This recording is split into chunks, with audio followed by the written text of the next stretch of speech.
नमस्कार, शाम के 7 बजने को है। आप देख रहे हैं आज तक। मैं हूं आपके साथ चित्रा त्रिपाठी। वैक्सीन पर सियासी तांडव। इस वक्त देश की स्थिति कुछ ऐसी ही है।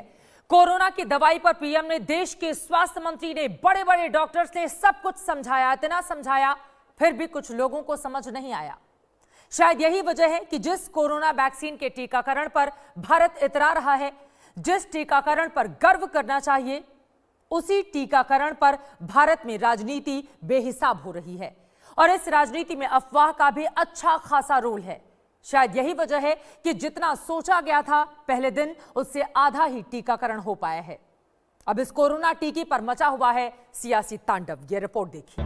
कहते रहे पीएम कि अफवाह पर ध्यान न दें। देशवासियों को किसी भी तरह के प्रोपेगेंडा, अफवाहें, दुष्प्रचार से बचकर रहना है। कहते रहे स्वास्थ्य मंत्री कि अफवाह न फैलने दें। किसी भी अफवाह में ना जाएं। लेकिन अफवाह के पांव नहीं, पंख होते हैं। उड़ती है और उधेड़ती चली जाती है बेहतरी के रास्तों को। इस बार भी यही हुआ है। वो टीकाकरण जिसका पहला चरण ही ऐतिहासिक है, वो टीकाकरण जिस पर दुनिया की निगाहें हैं, वो टीकाकरण जिसने शंखनाद कर दिया है कि हम दुनिया के बेहतरीन वैज्ञानिकों वाले देश हैं, उसी टीकाकरण अभियान में अफवाह का असर हुआ है। देश में पहले दिन 3 लाख लोगों को टीका लगना था, लेकिन टीका लगा सिर्फ 1,91,000 लोगों को। महाराष्ट्र में 28,000 लोगों को टीका लगना था, लेकिन टीका लगा सिर्फ 18,328 लोगों को। हरियाणा में 7,533 लोगों को टीका लगना था, लेकिन लगा सिर्फ 5,589 लोगों को। पंजाब में 5,900 लोगों को टीका लगना था, लेकिन लगा सिर्फ 1,319 लोगों को। बंगाल में 18,000 लोगों को टीका लगना था, लेकिन लगा सिर्फ 9,730 लोगों को। दुनिया का सबसे तो समझिए कि प्रधानमंत्री ने कहा कि वैक्सीन सुरक्षित है, इस पर भरोसा है। स्वास्थ्य मंत्री ने कहा कि वैक्सीन सुरक्षित है, इस पर भरोसा है। देश के बड़े डॉक्टरों ने कहा कि वैक्सीन सुरक्षित है, इस पर भरोसा है। नीति आयोग के सदस्य ने कहा कि वैक्सीन सुरक्षित है, इस पर भरोसा है। लेकिन विपक्ष को इस पर भरोसा नहीं है। अव्वल विपक्ष के मुताबिक अगर देश के मुखिया वैक्सीन का पहला टीका लगाते तो देश भरोसा करता। अगर देश के प्रधानमंत्री या दुनिया में मुख्तलिफ देशों के राष्ट्रपति, प्रधानमंत्री और केंद्रीय मंत्री और केंद्रीय स्वास्थ्य मंत्री पहला कोरोना का टीका लगाते हैं, कोरोना वैक्सीन लगवाते हैं, तो इससे पूरे देश में या देश के नागरिकों में एक विश्वास पैदा होता है। बात तो आपने ठीक कही, लेकिन आपने शायद प्रधानमंत्री नरेंद्र मोदी को सुना नहीं या सुनना चाहा नहीं। चलिए कोई बात नहीं, तब नहीं सुनी तो अब सुन लीजिए। हर राज्य, हर केंद्र शासित प्रदेश को ये सुनिश्चित करना होगा कि अफवाहों पर, वैक्सीन से जुड़े अपप्रचार को कोई हवा न मिले। इफ्स और बट्स से बात नहीं होनी चाहिए। देश और दुनिया के अनेक स्वार्थी तत्व हमारे इस अभियान में रुकावट डालने की कोशिश कर सकते हैं। और सुनने के बाद ये तस्वीरें भी देख लीजिए। एम्स के निदेशक डॉक्टर रणदीप गुलेरिया टीका लगवा रहे हैं। नीति आयोग के सदस्य डॉक्टर वीके पॉल टीका लगवा रहे हैं। मेदांता अस्पताल के चेयरमैन डॉक्टर नरेश त्रेहान टीका लगवा रहे हैं। SII के CEO आधार पूनावाला टीका लगवा रहे हैं। बीजेपी के सांसद और पेशे से डॉक्टर महेश शर्मा टीका लगवा रहे हैं। जानते हैं इन्होंने आगे बढ़कर टीका क्यों लगवाया? ताकि देश को संदेश मिले कि कोरोना को खत्म करने के लिए टीकाकरण जरूरी है। लेकिन जरूरी चीज में जब तक राजनीति न घुले तो हिंदुस्तान की पॉलिटिक्स ही क्या। वैक्सीन क्या है? किसी की बेहतर सुरक्षा के लिए है। अगर मैं स्वार्थी हो जाऊं तो मैं सोचूंगा कि सबसे पहले मेरी सुरक्षा मैं क्यों नहीं इंतजाम कर लेता जब वैक्सीन आई गई है। ये भी सोच हो सकती थी प्रधानमंत्री जी की। अब जहां तक राजनीतिक सोच और राजनीतिक सोच से प्रेरित जो राजनीतिक बयान है, इनके बारे में कमेंट करना ना तो मैं ज़रूरी समझता, ना ही ये उचित है। तो केंद्रीय स्वास्थ्य मंत्री भले ही विपक्ष के इन सवालों को तवज्जो न देते हों, लेकिन रक्षा मंत्री ने इनका करारा जवाब दिया। यानी हम लोगों ने कहा पहले कोरोना वॉरियर्स यानी जो डॉक्टर्स हैं और मेडिकल फैकल्टी है, पहले उनको लगना चाहिए। क्योंकि कोरोना पेशेंट्स के साथ यदि किसी को जूझना पड़ता है तो उन्हें ही जूझना पड़ता है। उनके लिए पहले प्रिकॉशन आवश्यक है। सर प्रिकॉशंस नहीं, उस पर सवाल खड़े कर रहे हैं। सवाल बेबुनियाद निराधार ऐसे सवाल। इधर कांग्रेस और बीजेपी के बीच घमासान मचा है, तो दूसरी ओर वैक्सीन को बीजेपी की वैक्सीन कहने वाले अखिलेश यादव ने अब नया सवाल छेड़ा है। अखिलेश ने सरकार से पूछा है कि गरीबों को वैक्सीन कब तक मिलेगी और गरीबों को वैक्सीन फ्री में मिलेगी कि नहीं। सवाल ये है कि गरीबों तक कब पहुंचा देंगे और गरीबों को फ्री देंगे कि नहीं देंगे। अखिलेश यादव को उत्तर प्रदेश के ही डिप्टी सीएम केशव प्रसाद मौर्य ने जवाब दिया। राष्ट्रीय अध्यक्ष हैं, उत्तर प्रदेश जैसे देश के सबसे बड़े प्रदेश के मुख्यमंत्री की कुर्सी पर 5 वर्ष तक रहे हैं। वह जब ऐसी हल्की बातें करते हैं तो मुझे लगता है कि उनकी तुलना श्री राहुल गांधी जी से होने लगेगी। वैक्सीन पर वार पलटवार और सियासत जोरदार है, लेकिन टीकाकरण पर होने वाली ये सियासत देश का स्वास्थ्य बिगाड़ देने वाली है। आज तक ब्यूरो। राजधानी दिल्ली की सियासत तो और भयानक है। जहां जितने लोगों को टीका लगना था उससे आधे लोगों को ही टीका लग सका। कांग्रेस ने बीजेपी पर संदिग्ध आरोप लगाए और बीजेपी ने आरोप लगाया कि सब केजरीवाल सरकार की कारस्तानी है, क्योंकि केजरीवाल सरकार ने एमसीडी के अस्पतालों में टीकाकरण केंद्र बनाया ही नहीं।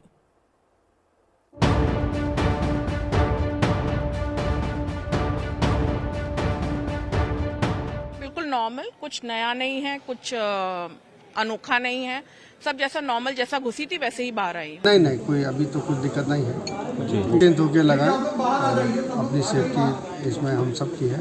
आज वैक्सीन लग गई तो मतलब हम लोगों को भरोसा हो गया कि अब कोरोना जैसी बीमारी नहीं आएगी।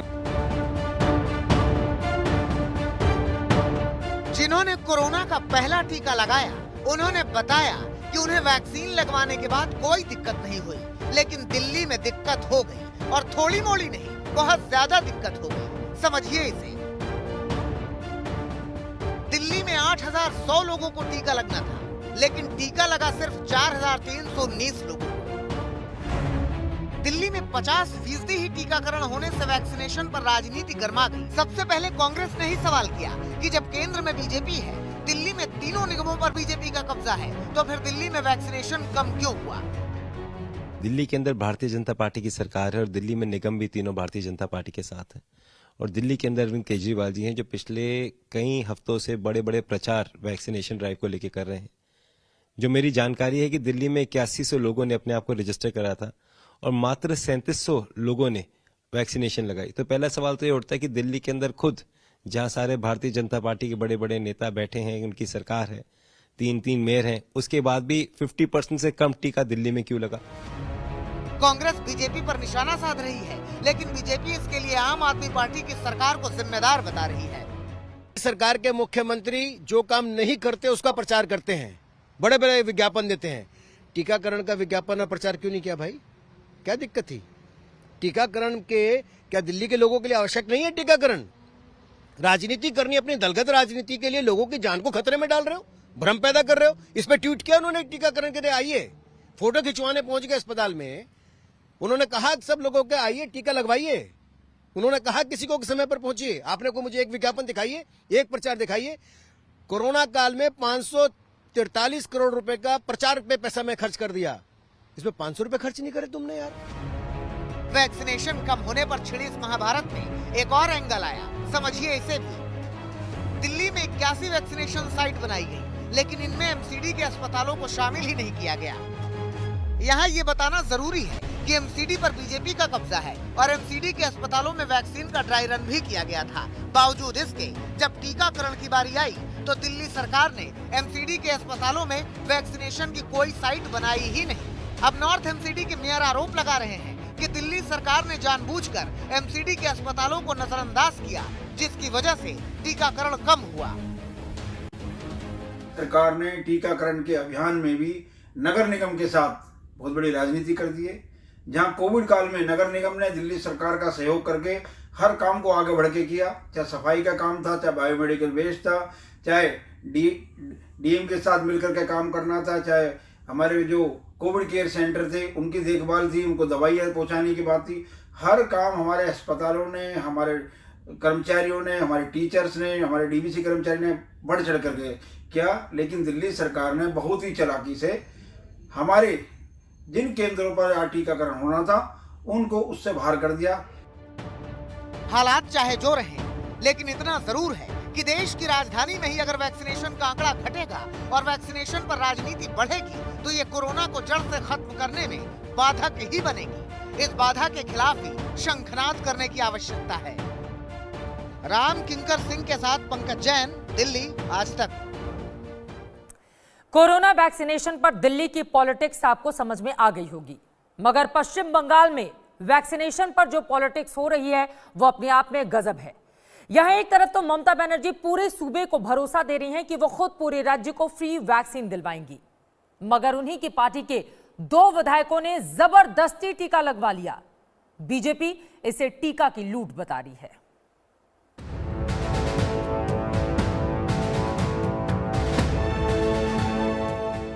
इन तस्वीरों को बहुत गौर से देखिए, क्योंकि हिंदुस्तान के ऐतिहासिक टीकाकरण और टीकाकरण पर मचे सियासी तांडव के बीच ये तस्वीरें बेहद अहम हैं। देखिए, वर्तमान में यहाँ टीकाकरण चल रहा है, लेकिन हैरानी की बात यह है कि टीका लगवा रहे शख्स भाटार विधानसभा सीट से टीएमसी के विधायक सुभाष मंडल हैं। दूसरी तस्वीर देखिए, वर्तमान के कटवा में यहाँ टीकाकरण चल रहा है। यहाँ भी जिन्हें टीका लग रहा है वो भी टीएमसी से ही कटवा के विधायक रवि चटर्जी हैं। अब इन दोनों तस्वीरों के बाद ये समझ लीजिए कि वैक्सीन के नाम पर केंद्र के खिलाफ रण छेड़े हुए ममता दीदी ने एक पत्र जारी किया है। इस पत्र का मजमून ये है कि ममता बनर्जी अपने सूबे में सिर्फ फ्रंट लाइन वर्कर्स ही नहीं बल्कि पूरे सूबे में वैक्सीन दिलवाएंगी और फ्री में लगवाएंगी।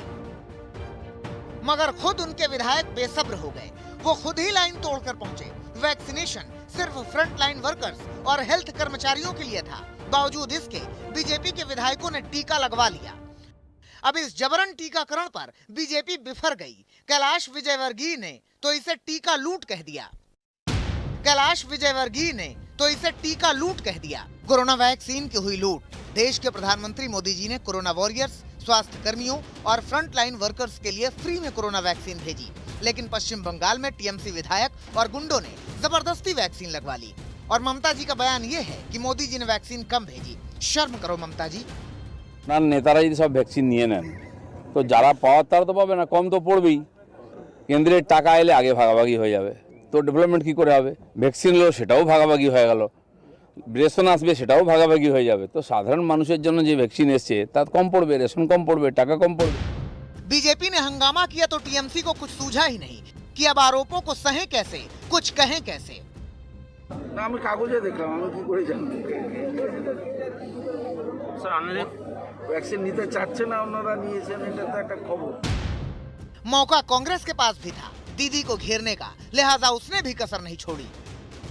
बंगाल में जो नुमाइंदे, सरकारी नुमाइंदे, यहाँ के विधायक, आम लोगों के नुमाइंदे, आम लोगों को छोड़कर सबसे पहले वैक्सीन लेने गए, ये क्या नजारा देख रहे हैं हम लोग। कोरोना वैक्सीन पर सियासत उसी रोज से चल पड़ी थी जिस रोज से ऐलान हुआ था कि भारत ने इतिहास रचते हुए कोरोना वैक्सीन बना ली है। लेकिन कोरोना वैक्सीन लगने की शुरुआत के साथ ही सियासी तांडव का हो जाना समझ से परे है। कोलकाता से मनोज्ञा लोईवाल के साथ इंद्रजीत कुंडू, वर्धमान, आज तक। तो देखा आपने, अपने अपनी सहूलियत के हिसाब से टीकाकरण को लेकर भी राजनीति अलग अलग राज्यों में जारी है। आगे बढ़ते हुए फिलहाल हम बात करेंगे न्यू इंडिया की, जिसकी तस्वीरें पटरियों पर दौड़ती हुई नजर आ रही हैं।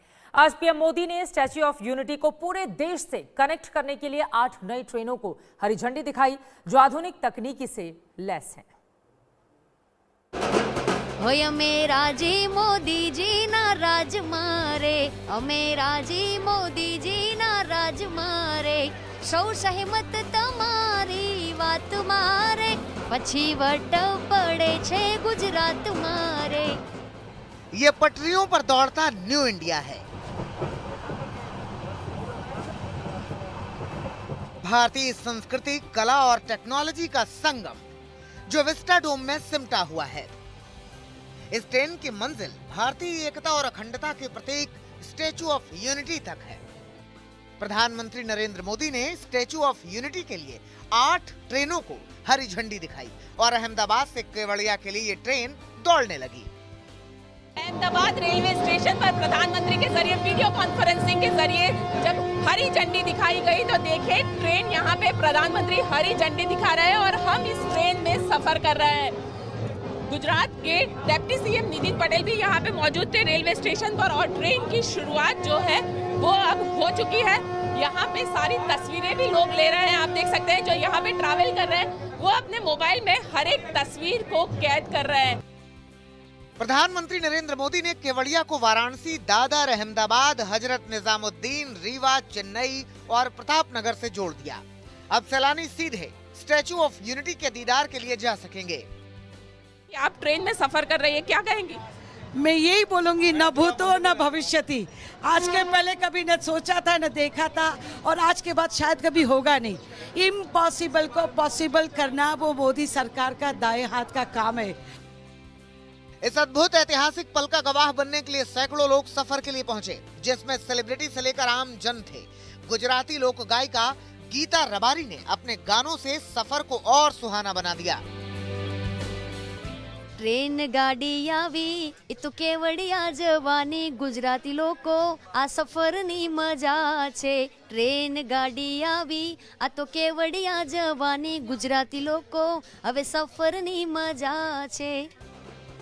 अहमदाबाद से केवड़िया के लिए जो ट्रेनें चलेंगी उसमें विस्टाडोम वाले कोच लगे हैं, जिसमें यात्रा का एक अलग ही आनंद मिलेगा। विस्टाडोम कोच में सारी लग्जरी सुविधाएं हैं। यहाँ पे आपको ये नजारा दिखा रहे हैं, इसे विस्टाडोम कोच क्यों कहा जाता है। ये देखिए, इसकी जो चेयर्स है ये पूरी 180 डिग्री तक घूमती है और यहाँ पे बैठकर आप यहाँ पे जो बाहर का नजारा है उसे भी देख सकते हैं। नए डिजाइन के विस्टाडोम टूरिस्ट कोच 180 किलोमीटर प्रति घंटे की स्पीड से दौड़ने में सक्षम है। स्पीड के मामले में यह वंदे भारत एक्सप्रेस के बराबर है। पीएम मोदी ने भी नैरो गेज रेलवे की सुस्त रफ्तार को लेकर अपने पुराने दिन याद किए। बहुत कम लोगों को मालूम होगा कि बड़ौदा और रभोई के बीच में नैरो गेज रेलवे चलती थी। मुझे अक्सर उसमें यात्रा करने का अवसर रहता था। उस समय इस नैरो गेज ट्रेन से हम चलते थे और ये नैरो गेज ट्रेन का मजा ये था कि आप उसकी स्पीड इतनी धीमी होती थी, कहीं पर भी उतर जाइए, कहीं पर भी उसमें चढ़ जाइए, बड़े आराम से। इवन कुछ पल तो आप साथ साथ चले तो ऐसा लगता है कि आपकी स्पीड ज्यादा है। तो मैं भी कभी इसका मजा लूटता था। दुनिया की सबसे ऊंची स्टैचू और देश की एकता अखंडता के प्रतीक स्टैचू ऑफ यूनिटी के दर्शन करने जाने वाले लोगों के लिए ये ट्रेन एक बड़ी सौगात है और उम्मीद की जा रही है कि इस ट्रेन की वजह से अब रोजाना करीब 1 लाख लोग केवड़िया पहुंचेंगे। अहमदाबाद से गोपी घांघर के साथ आज तक ब्यूरो।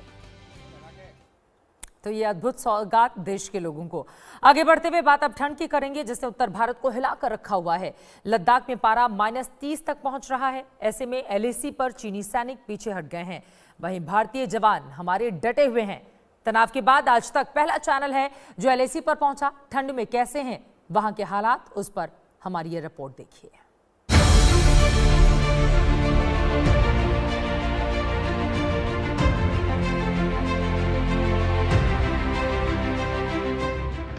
-30 डिग्री की जिस ठंड में चीनी सैनिकों को पेंगोंग से पीछे हटने तक मजबूर कर दिया, उन पहाड़ियों पर भारतीय सेना के जांबाज सिपाहियों का जोश आई है। भारतीय सेना का भरोसा ऐसा कि एलएसी जाने की पाबंदी हटा दी गई, जिसके बाद आज एलएसी पहुंचने वाला आज तक पहला चैनल बना। लद्दाख में लाइन ऑफ एक्चुअल कंट्रोल पर जब चीनी सेना के साथ भारतीय सेना का तनाव बढ़ा था, आज तक मात्र चैनल था जिसने सबसे पहले ग्राउंड पर जाकर आपको सारी जानकारियां दी थी। उसके बाद मीडिया की किसी टीम को भी लाइन ऑफ कंट्रोल की तरफ जाने की इजाजत नहीं मिली। लेकिन एक बार फिर आज तक पहला चैनल बना देश का, जो जब लाइन ऑफ एक्चुअल कंट्रोल पर मीडिया को अनुमति मिली है तो जाने के लिए वहां पर निकला है। दरअसल हम दिखा रहे हैं आपको आज की परिस्थितियों में लाइन ऑफ एक्चुअल कंट्रोल पर क्या हो रहा है। दरअसल 50,000 भारतीय सेना के जवान लाइन ऑफ एक्चुअल कंट्रोल पर चीनी सेना के आमने सामने हैं और उनका डटकर मुकाबला कर रहे हैं। और इस वक्त जो साल का मौसम चल रहा है वो सबसे ठंडा है, जनवरी का महीना है और तापमान इस पूरे इलाके में -50 डिग्री तक जाकर लुढ़कता है। जब हमारी टीम पेंगोंग झील पहुंची तो हिलोरे मारने वाला झील का पानी भी ठंड में जमकर बर्फ बनने लगा है, जिससे इलाके में ठंड के कोहराम का अंदाजा लगाया जा सकता है। रात का -30 तक चला जाता है, -10 डिग्री दिन का तापमान होता है और ये झील अधिकतर अब जमने लगा है धीरे धीरे। लेकिन साल्टी वाटर होने के कारण यानी खारा पानी होने के कारण फिलहाल झील पूरी तरह से नहीं जमा है, लेकिन आने वाले दिनों में ये झील पूरी तरह से जम जाएगी। फिलहाल अच्छी खबर यह है कि अब पर्यटक यहाँ पर आ सकते हैं विशेष पास लेकर, क्योंकि अगर लद्दाख की इकोनॉमी को देखा जाए तो सबसे ज़्यादा निर्भर इसी झील को देखने के लिए आने वाले पर्यटकों पर है। और पिछले 1 साल से उनका व्यवसाय भी बैठा हुआ था, लेकिन अब दोबारा वो ये पर्यटकों को यहाँ ला सकते हैं और वो इस खूबसूरत झील का नज़ारा कर सकते हैं। जब चीन के साथ तनाव बढ़ा था भारतीय सेना का तो ये लगने लगा था कि पता नहीं अब पेंगोंग लेक जा पाएंगे लोग या पर्यटक जा पाएंगे या फिर उसको बंद कर दिया जाएगा पर्यटकों के लिए, लेकिन ऐसी बात नहीं है। फिलहाल पर्यटक जो है अब दुनिया के इस खूबसूरत झील का दोबारा जो है जायजा ले सकते हैं, इसका नज़ारा कर सकते हैं, यहाँ आ सकते हैं और यहाँ इसको निखार सकते हैं। आज तक की टीम जिस पेंगोंग झील के पास पहुंची थी वहां से फिंगर 4 का इलाका साफ दिखाई देता है। ये वही फिंगर 4 है जिसे लेकर ड्रैगन लगातार साजिश रच रहा है। लेकिन अब कहीं ना कहीं पेट्रोलिंग जो है भारतीय सेना की वो फिंगर 4 जो कि बिल्कुल वहां पर आपको दिख रहा है, वो ऊंची सी चोटी जो है ब्लैक कलर की दिख रही है, वो फिंगर 4 है और वहां पर जो है तैनाती है भारतीय सेना की। लेकिन दूसरी तरफ जो है चीनी सेना बैठी हुई है और विवाद उसी बात को लेकर है। भारतीय सेना लगातार चीनी सेना से यही कह रही है कि वो यहां पर अपना जो उन्होंने जमावड़ा किया है सेना का जहां से कुछ ही किलोमीटर दूर होगा उसको वहां से हटाए और पुरानी जो स्थिति थी यहां पर लाइन ऑफ एक्चुअल कंट्रोल पर उसको बरकरार रखे। -30 डिग्री से जय जवान की ये तस्वीरें आपने देखी जो यकीनन अपने आप में अद्भुत हैं और देश को शौर्य से भर देने वाली। छोटे से ब्रेक के बाद हम फौरन लौटेंगे आगे की खेल की खबरें विक्रांत गुप्ता के साथ। आप जरूर देखिएगा, देखते रहिए आज तक।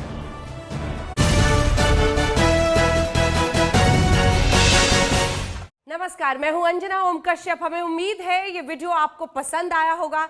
लेटेस्ट खबरों के लिए यूं ही देखते रहिए आज तक और इस वीडियो के पसंद आने पर लाइक, शेयर एंड सब्सक्राइब करना ना भूलें।